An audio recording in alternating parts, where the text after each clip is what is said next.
Hello everyone, welcome to my channel Balaji bloom. हम इस tutorial में डिस्कस करेंगे importance of species diversity to the ecosystem. एक ecosystem के लिए स्पीशीज़ की डाइवर्सिटी कितनी इम्पॉर्टेंस है। So communities having more diversity are more stable. जिन कम्युनिटीज़ में ज़्यादा डाइवर्सिटी है वो ज़्यादा स्टेबल हैं। What is stability? स्टेबिलिटी ये है कि ईयर टू ईयर प्रोडक्टिविटी जो है वो इतना डिफरेंस शो ना करे। दूसरा, resistance to natural or man made disturbances, मतलब नेचुरली या जो मैन मेड डिस्टर्बेंसेस क्रिएट होते हैं टू द इकोसिस्टम, तो इकोसिस्टम्स की स्टेबिलिटी में इतना ज़्यादा फ़र्क ना हो। नंबर 3 है, it is number 3, resistant to alien or exotic species. अगर उसी इकोसिस्टम में दूसरे मुल्क या दूसरे इकोसिस्टम से स्पीशीज़ वहाँ पे इंट्रोड्यूस करवाई जा रही है तो उसका भी कुछ ख़ास फ़र्क स्टेबिलिटी पे ना पड़े। इसी को डिस्कस करते हुए डेविड टिलमैन ने एक्सपेरिमेंट किया आउटडोर प्लांट्स के आउटडोर प्लांट्स पे, और उसने ये फाइंड किया कि जो प्लांट्स जिनमें डाइवर्सिटी ज़्यादा है वो मोर स्टेबल होते हैं प्रोडक्टिविटी में year to year in total biomass. एक पॉइंट ये दी। दूसरी, increased diversity continued to higher productivity. जितनी डाइवर्सिटी बढ़ेगी उतनी प्रोडक्टिविटी एक इकोसिस्टम की बढ़ती जाएगी। उसके बाद एक दूसरा हाइपोथेसिस आया है रायवर्ट पॉपर हाइपोथेसिस, जिसमें ये स्टैनफोर्ड इकोलॉजिस्ट पाउल एरलिक ने दिया था, जिसमें वो एक इकोसिस्टम को कंपेयर कर रहे हैं टू द एयरप्लेन, और जो राइवर्ट्स हैं उनको कंपेयर कर रहे हैं स्पीशीज़। अब देखें, एयरप्लेन जो है एक मशीन है और उसमें बहुत सारे नट बुलेट्स जिनको राइवर्ट्स कहा जाता है लगे हुए होंगे। ये हैं हमारे पाउल एरलिक।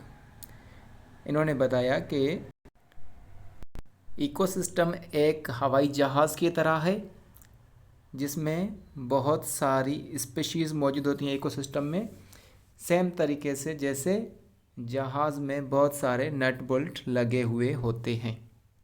आगे चलते हैं। राइवर्ट्स ऑन विंग्स, जो विंग्स पे नट बोल्ट लगे हुए हैं एयरप्लेन की, वो होते हैं की स्पीशीज़ जो कि मेजर रोल प्ले करते हैं इकोसिस्टम के फंक्शंस में। एग्जांपल के तौर मैं आपको समझाऊं, जो की स्पीशीज़ हैं, सपोज़ एक इकोसिस्टम में स्पीशीज़ है जिसका नाम है वॉल्फ, ठीक, and wolf is a carnivore and it eats the herbivores. Suppose ये जो है रैबिट्स पे डिपेंड करता है। अगर इसी की स्पीशीज़ मतलब वॉल्फ को उसी इकोसिस्टम से रिमूव किया गया तो क्या होगा? रैबिट्स जो हैं वो तमाम तेज़ी से उनकी पॉपुलेशन बढ़ जाएगी और सारे इकोसिस्टम को डिसबैलेंस कर देंगे, ठीक। So suppose in an terrestrial ecosystem, in a jungle ecosystem, wolf is a key species. आगे इसकी 4 पॉइंट्स हैं।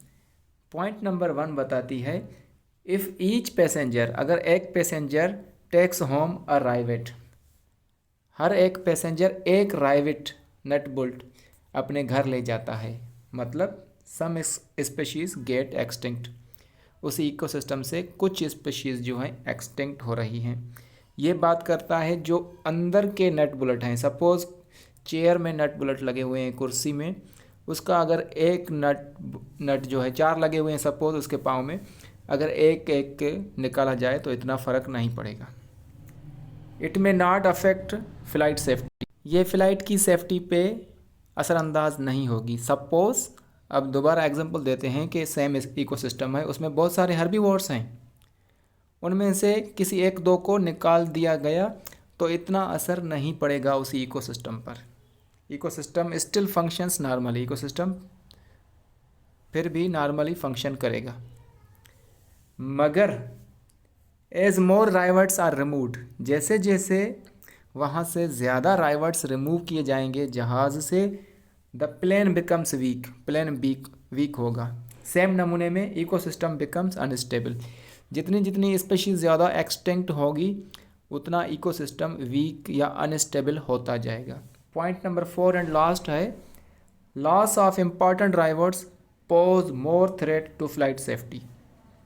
जो की स्पीशीज़ हैं, जैसे इम्पॉर्टेंट ड्राइवर्स हैं प्लेन के परों में लगे हुए, अगर उनको निकाल देंगे, loss of key species may pose serious threat to ecosystem, वो सीरियस थ्रेट इकोसिस्टम को पोज करेगा। जैसे मैंने अभी बताया, सपोज हम वॉल्फ को एक इकोसिस्टम से रिमूव करते हैं तो वहाँ पर जो कार्निवोर्स होंगे, सपोज कार्निवोर एक वॉल्फ ही है, दूसरे कार्निवोर्स नहीं हैं, तो हर्बीवोर्स की संख्या जो है वो बढ़ जाएगी।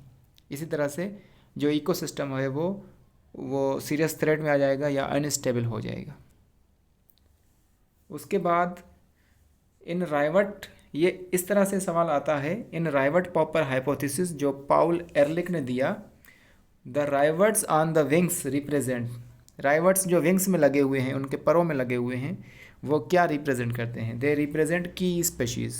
अभी हमने पढ़ा इम्पॉर्टेंट या की स्पीशीज़ इकोसिस्टम की को उसको रिप्रेजेंट करता है राइवर्ट इन द विंग्स।